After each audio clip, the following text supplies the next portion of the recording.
क्या आप जानते हैं कि इस प्रॉब्लम को ग्रेटेस्ट इंटीजर की ये प्रॉब्लम है, उसमें इन चारों ऑप्शन को हमको यहाँ पे चेक करना पड़ेगा कि कौन सा ऑप्शन करेक्ट है और कौन सा ऑप्शन रॉन्ग है।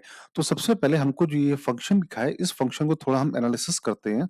तो एफ एक्स बराबर लिखा है ग्रेटेस्ट इंटीजर ऑफ एक्स का whole square minus greatest integer of X plus three. अब थ्री, अब प्रॉपर्टी आप जानते होंगे कि अगर कहीं पर भी लिखा है integral part of X plus I, तो हम लोग आई को अलग कर सकते हैं। तो आई मतलब इंटीजर। तो सेम लॉजिक के साथ में यहाँ पे लिखा है एफ एक्स बराबर greatest integer of X square. अच्छा, साथ में यहाँ पे माइनस थ्री भी लिखा हुआ है। तो यहाँ पर integral part of X minus three अलग कर दिया और ये माइनस थ्री अलग कर दिया। तो एफ एक्स बराबर आ गया greatest integer of X square minus greatest integer of X minus six. ये आपका एफ एक्स फंक्शन आ गया। ये वैसे यहाँ पे फैक्टर भी हो रहा है। इसको अगर फैक्टर करोगे तो आ रहा है greatest integer of X minus three और greatest integer of X plus two. ये आ गया। अब आपके पहले ऑप्शन में आइए, तो पहला ऑप्शन लिखा है कि F x is greater than zero. ये हमको चेक करना है। तो greatest integer of X minus three greatest integer of X plus to greater than zero. Greatest of integer को हम लोग टी मान लेते हैं। तो ये लिखा है टी माइनस थ्री और टी प्लस टू। तो नंबर लाइन पे बनाया तो माइनस टू और थ्री, पॉजिटिव नेगेटिव पॉजिटिव। तो यहाँ पर टी की वैल्यू आ गई माइनस इनफाइनाइट से माइनस टू यूनियन थ्री से इनफाइनाइट। अब टी क्या था आपका? ग्रेटेस्ट इंटीजर था। तो इसकी वैल्यू माइनस टू से छोटी है और ग्रेटेस्ट इंटीजर की वैल्यू थ्री से बड़ी है। यहां तक लॉजिक मेरे ख्याल से क्लियर है सारे बच्चों को। इसके बाद में अब ये वाला पार्ट में बच्चे लोग बहुत गलती करते हैं।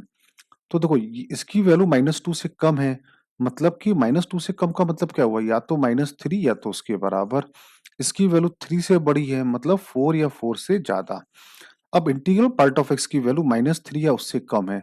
तो एक्स बिलोंग्स टू आया माइनस इनफाइनाइट से माइनस थ्री तक। देखो ये रहा नंबर लाइन, ये रहा माइनस थ्री, ये रहा माइनस फोर। करेक्ट है।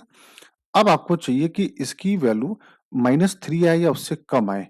तो जैसे यहाँ पे होता है माइनस टू होता है, जैसे आपने माइनस टू पॉइंट सेवन भी रखा तो माइनस टू पॉइंट सेवन का ग्रेटेस्ट इंटीजर आता है माइनस थ्री आता है। तो इसका मतलब ये आंसर हुआ माइनस इनफाइनाइट से माइनस टू यूनियन। अब x बिलोंग्स टू यहाँ पर कहां से कहां तक? फोर से या फोर से बड़ा है, तो फोर से लेकर इनफाइनाइट तक। ये आंसर आ गया।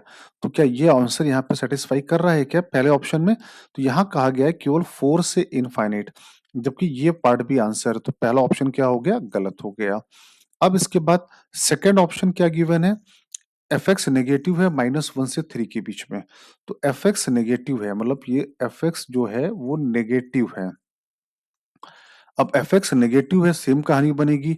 तो इंटीग्रल पार्ट ऑफ एक्स कहां से कहां तक आ गया? माइनस टू से थ्री के बीच में। तो मतलब माइनस टू से बड़ा होना चाहिए, मतलब माइनस वन। थ्री से छोटा होना चाहिए, मतलब टू। अगर हम ये वाला पार्ट सॉल्व करेंगे तो एक्स कहां से कहां तक आएगा? X greater than minus one या उससे बड़ा है, माइनस वन या उससे बड़ा। तो माइनस वन या इससे बड़ा कोई भी नंबर यहाँ पे डालोगे आप तो यही आएगा। तो X belongs to minus one से इनफाइनाइट।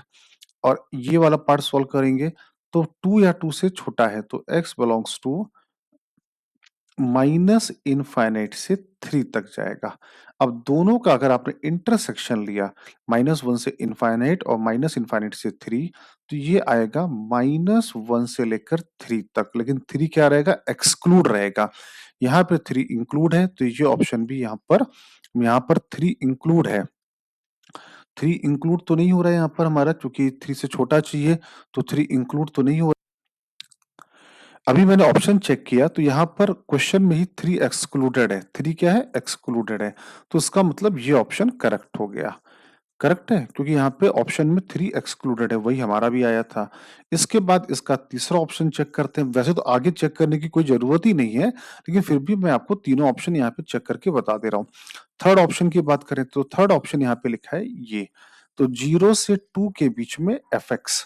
तो fx है क्या आपका integral part of X square minus integral part of x minus 6 dx। तो अब इसको चूंकि ग्रेटेस्ट इंटीजर है तो 0 से 1 पे ब्रेक किया और साथ में फिर 1 से 2 के बीच में ब्रेक करेंगे। जब 0 से 1 के बीच में ब्रेक किया तो ये वैल्यू क्या आएगी 0। जब x 0 से 1 है तो ग्रेटेस्ट इंटीजर होता है 0 माइनस 0 माइनस 6। जब ये 1 से 2 के बीच में तो ये आएगा 1, ये भी आएगा 1। 1 माइनस 1 माइनस 6, तो ये आया माइनस 6, ये आया 1 प्लस 2, ये आया माइनस 6, ये आ गया माइनस 6 और माइनस 12 माइनस 18। तो ये ऑप्शन भी गलत हो गया। अब F X equal to 0 for infinitely many values of X, for finitely many values of X. तो हम लोग फोर्थ ऑप्शन भी सॉल्व कर लेते हैं। तो फोर्थ ऑप्शन लिखा है integral part of X square minus integral part of X, इसकी वैल्यू क्या है 0।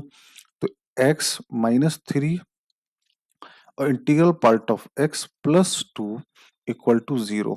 तो इंटीग्रल पार्ट ऑफ x की वैल्यू 3 आई, इंटीग्रल पार्ट ऑफ x की वैल्यू माइनस 2 आई। अब इसकी वैल्यू 3 है तो मतलब x बिलोंग्स टू 3 से 4 के बीच में आ गया। इसकी वैल्यू माइनस 2 है तो माइनस 2 का मतलब क्या हुआ, कहां से कहां तक हुआ कि ये माइनस 1 से लेकर माइनस 2 के बीच में कोई भी नंबर लोगे, सॉरी, ये माइनस 2 से लेकर माइनस 1 के बीच में कोई भी नंबर लोगे तो ये सेटिस्फाई कर रहा है। तो फाइनेटली नहीं, इनफाइनेटली सॉल्यूशन आ रहा है, बहुत सारे एक्स आ रहे हैं।